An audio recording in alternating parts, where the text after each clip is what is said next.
How to master the art of effective presentations. Complete tutorial. Whether you're speaking publicly or to a private group, the capacity to deliver an impeccable presentation means properly getting your point across. Here we share with you a few tips and tricks to master your speaking skills so that you can confidently stand before a group and eloquently deliver your message.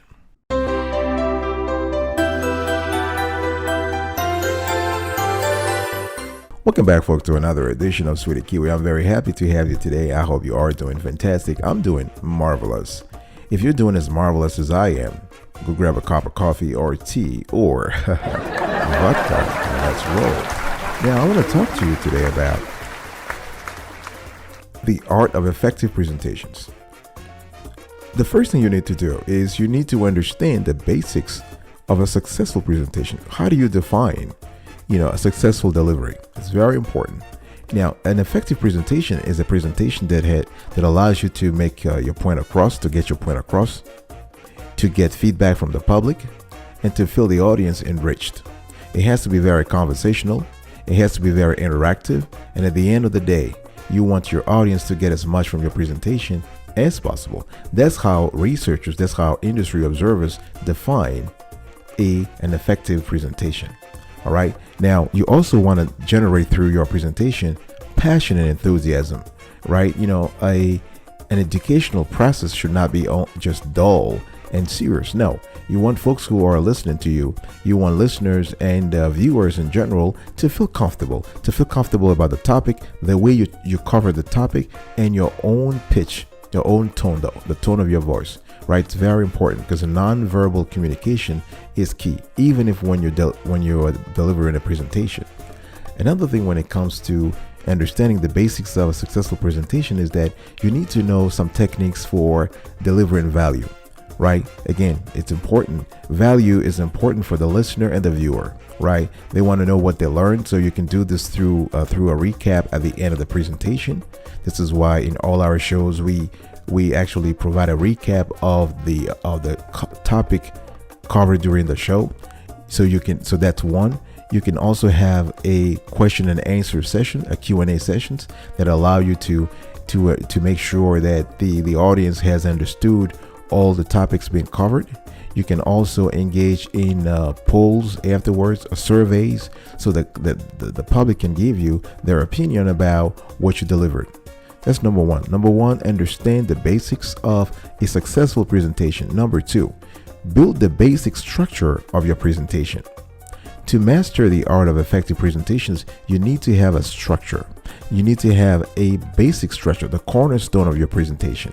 Now, I'm talking about the outline and the backbone of the presentation. So you need to have an outline that helps you, think about it as a table of content that allows you to know what you're going to talk about, how you're going to deliver it, why you want to talk about it, and when.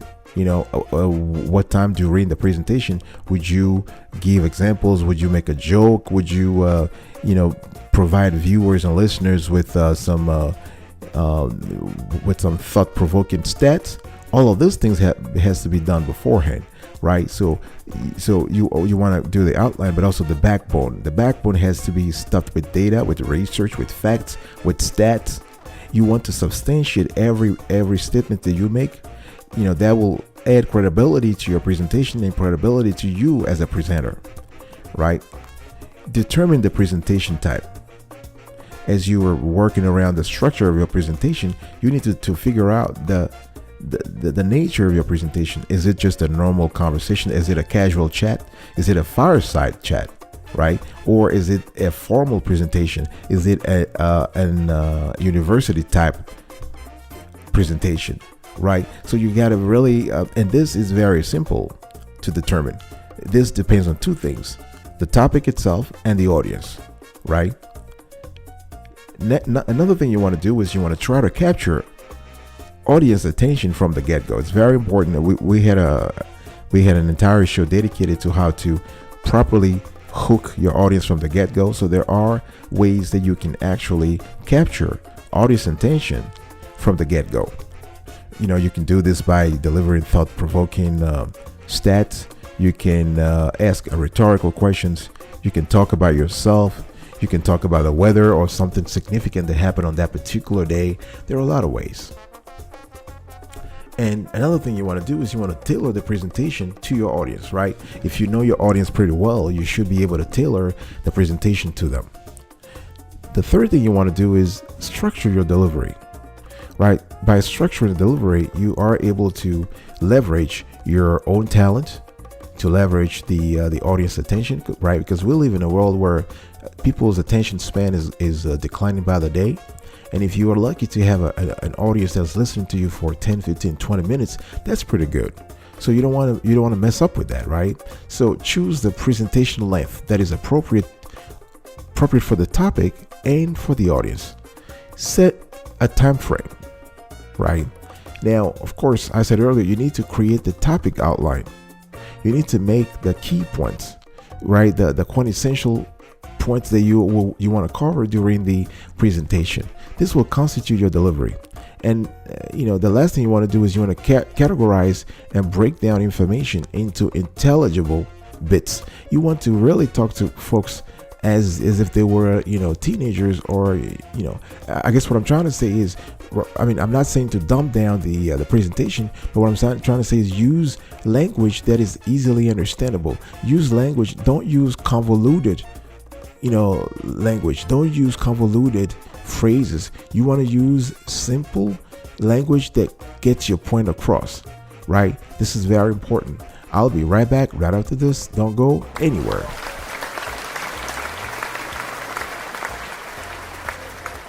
Welcome back, folks, to another edition of Sweetie Kiwi. We're still continuing our conversation around how to master the art of effective presentations.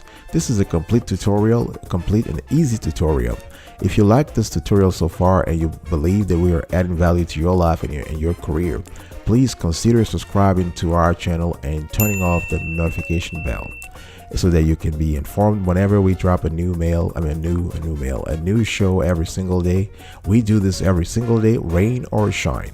Now, please also share this content, comment below, and like it. Number 4, be detailed and serious on facts. I've said that before. You want to substantiate all the facts. You want to identify sources of information, right? Gather facts and data. You can use the internet as a resource, but make sure that the website that you use is authoritative. So, for instance, you can use government websites, university websites. Don't use an obscure blog that has very low traffic. No, you want to substantiate your statement with something that is authoritative.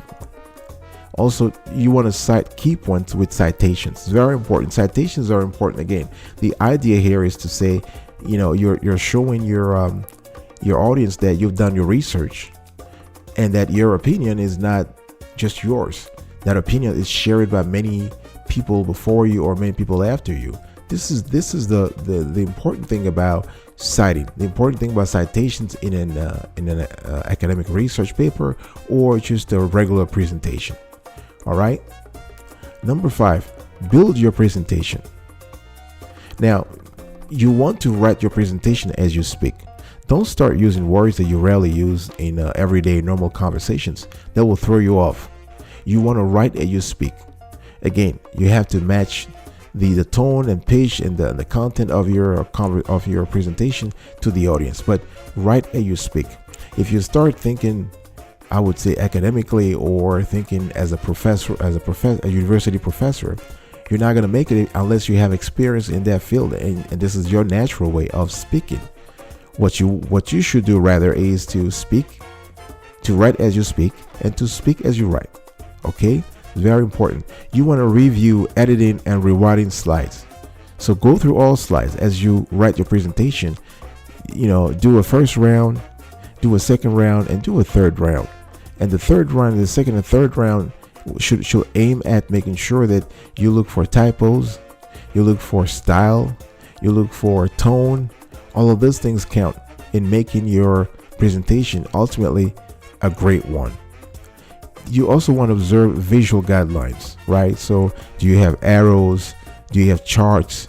Do you have things that they are featured on your presentation presentation and help you visually navigate the presentations.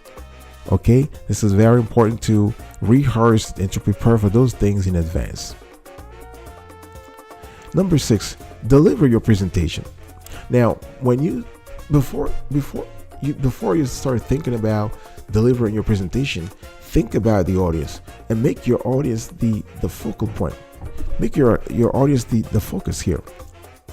Make them comfortable, engage the audience. I spoke earlier about, using surveys, making the presentation interactive. Ask questions, right? Ask questions, ask the audience questions.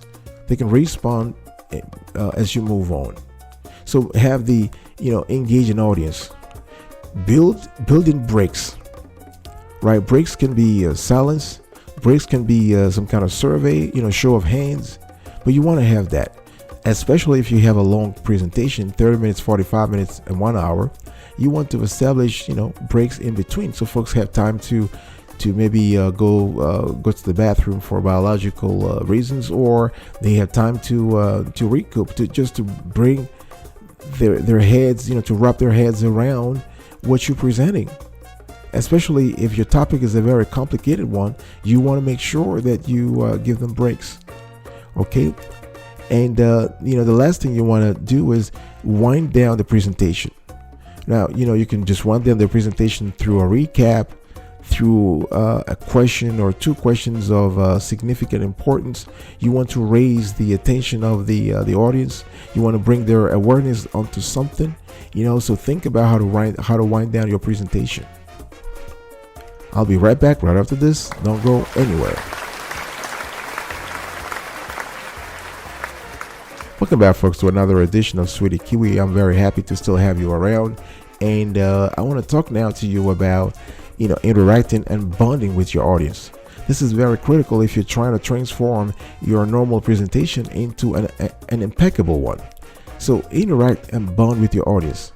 You can, and this goes through opening and capturing attention. As I said earlier, you want to grab their attention from the get-go. Right, so you open with a great line, and you keep their attention, attention high throughout the presentation. You want to encourage questions and discussions, right? You want to have, participants asking themselves questions, and you want to have the participants also asking you questions. All right, read the audience and keep their engagement high. Again, this is important. I think I kind of spoke about that earlier, but it is very important to read your audience. Are people sleeping during your presentation, or are people just very engaged? Are they passionate about the topic? Are they asking questions? Are they taking notes? All of those things, all of those nonverbal cues can tell you whether or not you are on the right path towards a stellar presentation. Very important. And think also about how to handle the unexpected.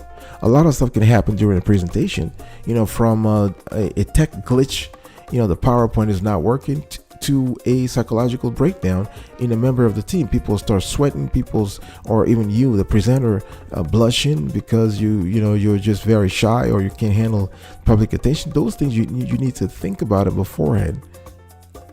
The next thing you want to do is number 8, improve your nonverbal communication. Right, you need to start understanding body language. This is very important, right? You want to create consistency, and the way to create consistency is just to constantly practice. You want to constantly practice until you are better at it, until those things become second nature, right? If you want to excel at the presentation, you want presentation to become second nature to you. Another thing you want to do is you want to build trust with your audience, right? You want to establish trust from the get-go. So the idea here is not just to create a bond, but also establish trust. And trust goes both ways, right? They know you've got their back, and they've got your back.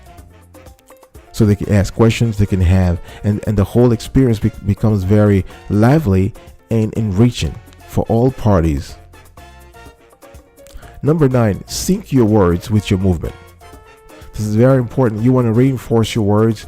You want to make sure that you say what you mean with your body, right? You want to control involuntary movements, and you also want to focus on your posture. Another thing that's very important here is that you also think about the pitch, the tone of your voice, how you deliver content, not just how you deliver it, but also when you deliver it, when you put in some important facts, some important stats. This is very important to keep in mind, because in the end, that's what's going to make your presentation very different from all the presentations the audience members have heard before. All right, I will be right back right after this. Don't go anywhere.